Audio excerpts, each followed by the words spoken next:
আজকে সিএনএন একটা প্রশ্ন তুলে ইরান যুদ্ধ সম্পর্কে চমৎকার কথা বলেছে। তার শিরোনামটা হচ্ছে এই: যুক্তরাষ্ট্রের শক্তিশালী সামরিক বাহিনী কেন ইরান যুদ্ধ শেষ করতে পারছে না। তার নানা ব্যাখ্যা দিয়েছে এবং এই প্রতিবেদনে বলা হচ্ছে যে আমেরিকার সঙ্গে যদি ইরানের সামরিক শক্তি তুলনা করা হয়, সেখানে মানে যোজন যোজন দূরে আছে ইরান আমেরিকার সামরিক শক্তির তুলনায়।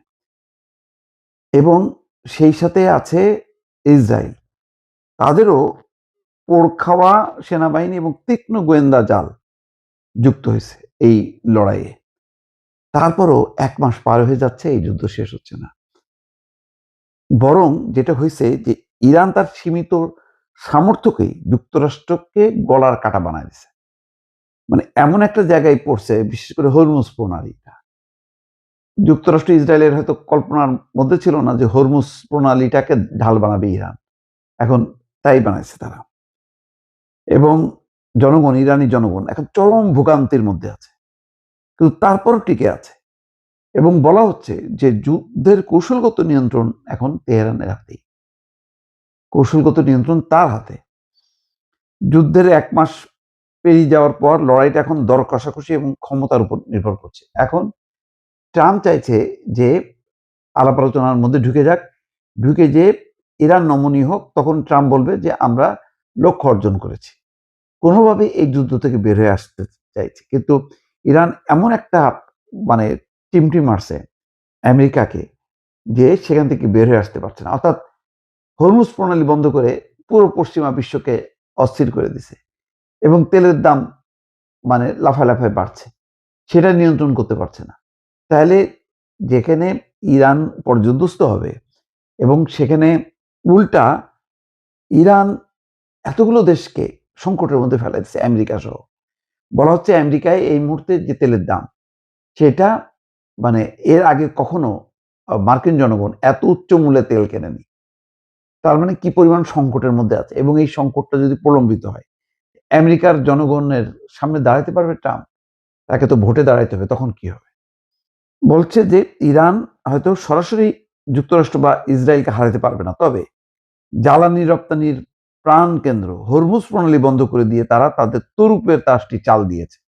এর মধ্য দিয়ে একদিকে বিশ্বের অর্থনীতি তারা জিম্মি করে ফেলছে, তেমনি ট্রাম্পের জন্য রাজনৈতিক ঝুঁকিটা বাড়ায় দিছে। ট্রাম্প কোনোভাবেই বলতে পারছে না যে তারা সফল হয়েছে, কোন দিক দিয়ে সফল হয়েছে। এখন হোয়াইট হাউসের প্রেস সেক্রেটারি বলছে, ক্যারোলিন লেভিট বলছে, আগামী কয়েকদিনে হরমুজ প্রণালী দিয়ে 20টি তেলবাহী ট্যাঙ্কার চলাচলের অনুমতি দেওয়া হলো। যেখানে গড়ে প্রতিদিন 100টা চলত, সেখানে এখন 20টা চলতে পারবে। এই ঘোষণা দিয়ে আমেরিকার যে দুর্বলতা, সেই দুর্বলতাটাই কিন্তু আসলে প্রকাশ পেল। কোনোভাবেই বলতে পারলো না আমেরিকা যে হরমুজ প্রণালী আমাদের নিয়ন্ত্রণে আছে এবং এখানে জাহাজ চলাচলে কোনো বাধা নেই। এই কথা কিন্তু এখনো বলতে পারছে না। বিশ্লেষকরা বলছে বিষয়টা বেশ দৃষ্টিকটু, কারণ যুক্তরাষ্ট্রের মতো একটি পরাশক্তি এমন জায়গায় থাকার কথা নয় যেখানে সামান্য কিছু ছাড় পাওয়া তাদের জন্য এখন আলোচনা করতে হচ্ছে। তো সব মিলায় এখন ট্রাম্পের প্রকাশ্য কূটনৈতিক বিজয় বলছে যে সেটি আসলে ট্রাম্পের নিজের তৈরি করা সংকটের একটি ক্ষুদ্র ভগ্নাংশের মেরামতের চেষ্টা। ট্রাম্পের জন্য অপ্রিয় বাস্তবতা হলো সামরিক শক্তি ব্যবহার করে হরমুজ প্রণালী খুলে দেওয়ার সামর্থ্য যুক্তরাষ্ট্রের নিশ্চিতভাবে আছে, কিন্তু সেখানে নৌবাহিনী পাঠালে ইরান যদি কোনোভাবে একটা জাহাজ ডুবায় দেয়, তবে তা তেহরানের জন্য একটা বড় ধরনের প্রোপাগান্ডা বিজয় হবে। আবার ইরানকে পিছু হটাতে গেলে ট্রাম্পকে হয়তো শেষ পর্যন্ত স্থল সেনা মোতায়েন করতে হবে। এতে মার্কিন সেনাদের প্রাণ হানির ঝুঁকি বাড়বে, যেটা ট্রাম্পের নড়বড়ে রাজনৈতিক ব্যবস্থাকে আরো সংকটে পড়বে।